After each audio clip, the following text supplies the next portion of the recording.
ایسی کوئی حدیث نہیں ہے کہ گاہک کے ساتھ اتنی بحث کرو، دکاندار کے ساتھ اتنی بحث کرو کہ دانتوں تلے پسینہ آ جائے. یہ تو انتہا ہے. تو جبکہ اس کے مقابلے میں اللہ کے نبی کا جو صحیح فرمان ثابت ہے وہ ہے رحم اللہ رجلا سمحا اذا باع سمحا اذا اشترى سمحا اذا اقتدى، کہ اللہ اور اس بندے پر خصوصی رحمتیں نازل فرمائے جو چیز بیچتے ہوئے بھی نرمی کرتا ہے، خریدتے ہوئے بھی نرمی کرتا ہے، اور اپنے مالی معاملات کا تقاضا کرتے ہوئے، پیسے لینے یا تقاضا کرتے ہوئے بھی نرمی کرتا ہے.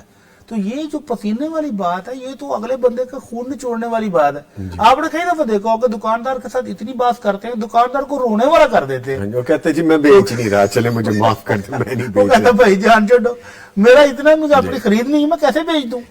دوسرے دکان کے اخراجات ہیں، ایکسپینسز سارے ڈال کے تو اس نے بیچارے کو نفع بھی کمانا ہے. جی تو آپ اس کو اتنا زچ کر دیں. اور میں نے خود اپنی زندگی میں ایسے بندوں کو دیکھا ہوا ہے کہ وہ پوری دکان کھلا کے سامنے رکھ لیں گے اور اینڈ پر کہیں گے مجھے چیز پسند نہیں آئی. ہوئے ہوئے ہوئے یہ بری بات. وہ سیل مین بیچارہ ٹکرے مارنے کا مقابلہ ہو جاتا کہ یار یہ کیا ہے، بری بات. ریٹ پسند نہیں آیا، چیز پسند نہیں، کون سی چیز آپ کو پسند نہیں آئی؟ بس جی میں نہیں، مجھے